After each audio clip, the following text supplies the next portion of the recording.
با سلام و عرض ادب خدمت حضار محترم، ششمین رویداد جانبی سازمان غیر دولتی سودویند در حاشیه 24مین نشست شورای حقوق بشر سازمان ملل در مورد وضعیت اقلیت‌های مذهبی در ایران میباشد.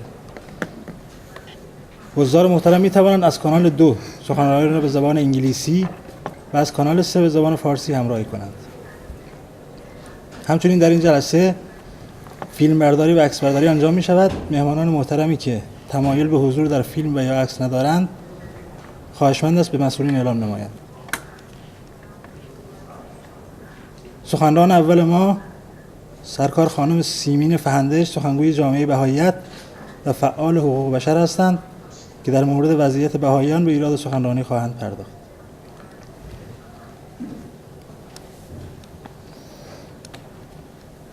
Thank you, and thank you for the opportunity to be here and speak about the situation of the Bahais in Iran. I would like to speak about two issues today. One of them is the killing of Mr. Atollah Rezvani, and the other is the denial of the access to higher education in Iran for Bahais. Mr. Atollah Rezvani was a Bahai in the city of Bandar Abbas in the south of Iran who was shot in the back of his head on Saturday on August 27th. His body was discovered in his car near a railway station on the outskirts of Bandar Abbas, where he lived with his family and two children. From the information that we have received, it is clear that his assailants had forced him to drive to that location where he was murdered. His killing came as he was threatened numerous times by agents of the Ministry of Intelligence, where they had threatened him and forced him to leave his job, and had also asked him to leave the city, him and his family. Also, the past several years, a cleric in the city that Mr. Rezvani lived had attacked the Baha'i faith in his Friday sermons. And of course, this isn't the first time that there are such attacks on the Baha'is by both clerics and in the media. Baha'is have always been portrayed as a source of all evil in Iran, and they're accused of being agents of foreign governments, and many other lies are spread against them in the hope that the people themselves, the Iranians, will rise against them and attack them. The overall rise against the Baha'is and violence against the Baha'is has increased in the past several years, where since 2005 we have documented 52 cases where Baha'is have been tortured or held in solitary confinement while in detention. We have another 52 incidents where Baha'is were physically assaulted, sometimes at the hands of officials and then sometimes also by the hands of plainclothes or unidentified attackers.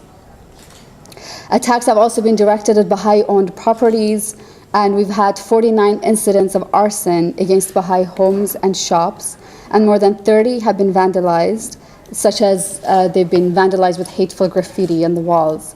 And at least 42 Baha'i cemeteries throughout the country have been desecrated or damaged, which shows that the Iranian government doesn't even have respect for the dead. Hundreds of Baha'i school children have faced insults and harassment from teachers and administrators who are really supposed to be the protectors of these children, and hundreds of Baha'i businesses have been closed at the sanctions of local officials.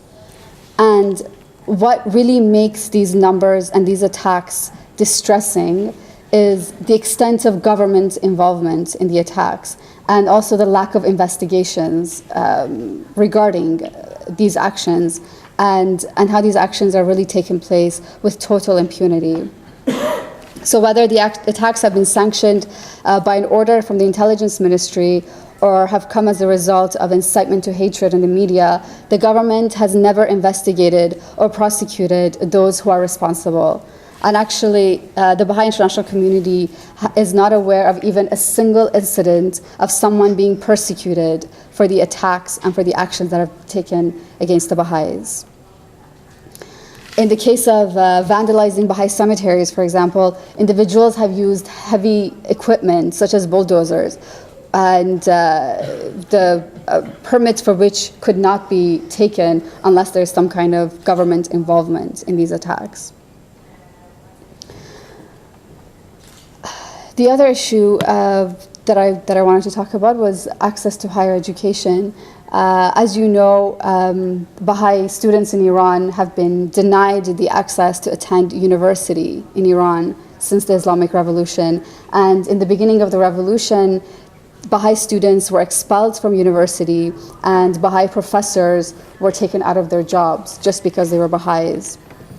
In 1991, a secret memorandum was found by a special rapporteur in Iran that established a national policy aimed at the quiet strangulation of the Baha'i community. So whereas in the beginning of the revolution, the aim of destroying the Baha'i community came with killings and torture and persecutions and imprisonments, but with this document, it showed that the government had shifted tactics from this open kind of persecution to the kind of slow but social, economic, and cultural restrictions that they imposed on the Baha'is, and which was less likely to bring international attention on the government.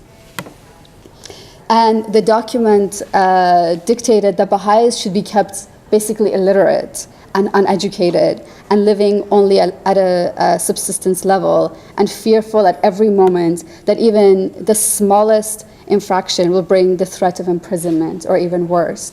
So the memorandum was actually drawn up by the Iranian Supreme Revolutionary Cultural Council at the request of Mr. Khamenei, the Supreme Leader of Iran, and with the signature of him and also the president at the time, who was Mr. Hashemi Rafsanjani. And the focus was to treat Baha'is in such a way that their progress and development shall be blocked. And one of the ways to block their progress and development was to deny students access to higher education. And so it was said that as soon as a student is known to be a Baha'i, either at the entrance to university or during their studies, for them to be expelled immediately for being a Baha'i. So this went on for some time, and also the way that they would identify Baha'is as Baha'is in university was to have what was called the Sutun Mazhab, or a way to identify if people are, what religion they have, and they had to identify themselves as one of the 4 religious minorities that are actually recognized in the Constitution. And since Baha'is are not recognized in the Constitution, they would not be able to enter university. However, in 2004, because of the international pressures on Iran, this changed, and the form was changed so that Iran claimed that having to identify one's religion does not mean that you belong to that religion, but that it is actually just the subject of your studies during your university years. And so the Baha'is accepted this explanation, and many Baha'is applied to go to university, and many of them were actually accepted with very high marks. However, shortly after that, there was another confidential letter sent to 81 universities across Iran and asked them to expel Baha'is, any Baha'is who were known to be Baha'is, either at entrance or during their studies. And also many Baha'is who would register at universities, they would get a message of naqz parvande, or a wrong file. And so in this way, they have still been denied the access to higher education, even though maybe not officially. So Mr. Rouhani has made many promises in his campaign, and even now, of equal treatment of all citizens, regardless of one's religion or ethnicity or other differences. And we really hope that he follows his promises of treating everybody in Iran as an Iranian with the basic human rights that should belong to every human being, and to not only investigate the crime that was committed against Mr. Rezvani, but also give Baha'is the opportunity to live like any other Iranian and to attend universities and to be able to help and improve their country. Thank you. با تشکر از خانم فهندج.